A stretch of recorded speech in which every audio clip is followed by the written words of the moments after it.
I don't believe that you can think something into existence. I believe, though, that everything is downstream of your belief. So you have to believe it in order for you to take the actions that will be required to make that thing a real thing. And so if I could get people to understand, look, believing is very important. So anybody that tells you what you believe, it matters a lot, they are correct, but they are only correct in as much as all of your actions will follow what you believe. And so if you believe you can't do something, you won't even take the actions, or you'll take them half-hearted because you think, well, this isn't going to lead to anything. And so if you were right, then yeah, why would you put the time and energy into it? All right, the thing that got me roasted was, to this day, I stand by it. It is the best piece of advice that I have to offer anybody, which is your life is an exact reflection of your choices. If you get hit by a drunk driver, that's your fault. Now, people get real twisted over the word fault. So let me say it another way, which hopefully will de-escalate, even though I just have it in my personality to want to say things in the most provocative way possible. And the more people get annoyed at me, the more I want to say it in the hardcore way. But I will try to be a good boy and say, this is the same thing said a different way. If you do something different, you can get a different outcome. So if I'm in a car and I get hit by a drunk driver, I go, well, yeah, I chose to get in a car. I knew how dangerous it was. And the example that I gave was, let's say you pull up to a light, there's a car in front of you, a car to your left, a car to your right, but you still pull up into that, what ends up being a kill box. And so now, because I can't go forward, I can't go left, can't go right, I'm just trapped. And if I look in the mirror and I see, this car barreling at me and I go to honk my horn and I realize my car's died, my horn's not working. Well, am I going to blame the manufacturer of the vehicle, or am I going to say I didn't take responsibility for making sure that my car was working as it should? Now, here is the most insidious thing about excuses. They are valid. So getting hit by a drunk driver, even if I go to the insurance company and I say, this isn't my fault, this is a drunk driver, the insurance company is going to go, yeah, we agree. If I go, my car died, this isn't my fault, it's a brand new car, this is the manufacturer. The manufacturer is going to go, yeah, we agree. And I'm just saying that doesn't help me at all. And so if I take these very valid excuses, I will not be able to steer my life where I want it to go because I've given my power away. I'm saying there's nothing different I could have done. It's the car manufacturer. It's the guy that was drinking. It's the whatever. All very valid, all very real reasons. My parents don't have money. People don't want people that look like me to succeed. All things that I've really heard. And it's like, yes, those things will make things harder. But as Kobe Bryant says, booze don't block dunks. You can get so good at something that people cannot stop you from succeeding. And so it literally doesn't matter. You really can get just unstoppably good at something. And I would highly encourage people, instead of taking the very valid excuses, instead of doing that, to figure out what different thing you could do or could have done to yield a different result, so the next time you will act in a way that gives you the outcome that you desire. Rewiring beliefs, because the interesting thing is you said just believing something doesn't really reinforce it until like you see a different result. But then also there's a requirement there for you to do something different to demonstrate to yourself that, and then you start to believe. So there's a bit of a juxtaposition there, because if you need to believe in order to get stuck into it, but it's only really after you get stuck into it that you start to believe that you're actually capable in doing something, right? Yeah, so I have a belief that requires me to believe the following. I only do and believe that which moves me towards my goals. So I have a structured belief system that I have documented that are like, these are all the things that make the scaffolding of the way that my mind works.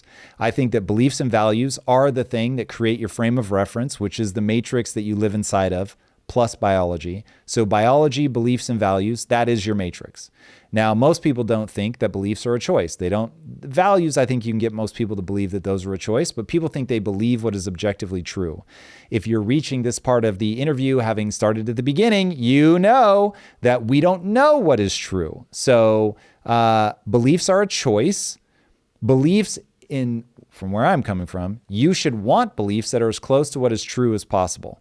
But I have found, given the wiring of the human brain, we are far more likely to believe something negative about us, our abilities, than we are to believe something positive. There's tons of literature out there. You can read all the studies you want about how true that is.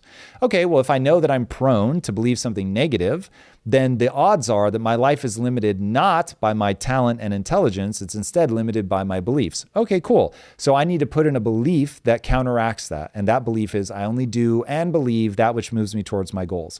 Now, remember, what I believe about the things that move you towards your goals are actions based on beliefs that are closer to ground truth. That's why they have predictive validity. So even though it makes it sound like I'm saying, I'll believe in whatever I want, I'm saying, I'm just trying to combat something that makes me more likely to believe a negative untruth. And since I don't know the things that I believe are true or not, except in as much as they allow me to predict the outcome of my actions, I'm like, I might as well believe the positive thing that gets me to take the action so I can find out whether it was true or not. Now, as I do that thing, I may have to update that belief because believing that moved me away from my goal. Okay, cool. I'm not going to believe that thing anymore. I'm going to believe another thing. And the very first time this happened to me was back in the 90s, believe it or not, people did not know if you could teach an old dog, quote unquote, new tricks. So I was like, well, I'm going to act as if brain plasticity is real, because when I don't, I start feeling depressed, and I don't want to be depressed. And when I start believing, even though I don't have the evidence to back it up, I start believing that no, I can get better, I feel expansive. Well, I'm like, I prefer to feel expansive. So even if both of these are dead ends, I'm going to follow the dead end that makes me feel better. So I started acting as if I could get better. And lo and behold, my actions followed that. And I started doing things to actually make myself better. And I was like, oh my God, I'm getting a lot better at these things that matter. And my life and all of my success is a result of that.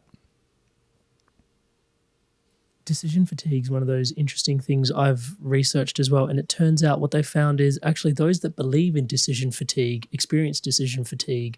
Those that don't believe in decision fatigue ain't got none. It's like, here's the thing. They still have decision fatigue, but it is really separating the pain and the suffering, because until you can no longer make ATP and you legitimately die, you can keep making decisions. So for instance, I'm sick right now, but I can either come into this interview and be like, oh, I'm sick. Like when I couldn't remember where I was like, oh, this is what happens. Your brain really does slow down. And then I was like, dude, if you let that thought into your head, then all of a sudden you're going to start making bigger mistakes simply because you're acquiescing, even though it is true, even though you could measure the performance of my brain and you can literally see that, oh, yes, because you're fighting off an illness, resources being allocated elsewhere and you're not able to do things you would normally be able to do.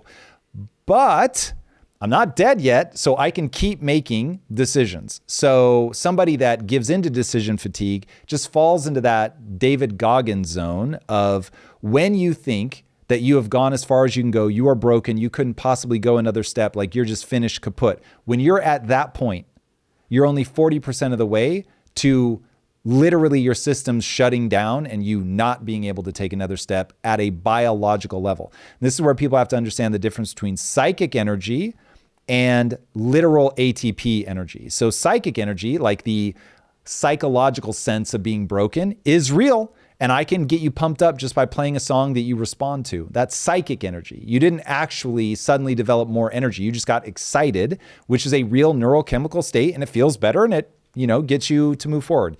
But you can do grueling things just by putting one foot in front of another. And so it is both real that sucks and it's not fun and it in some ways takes more energy.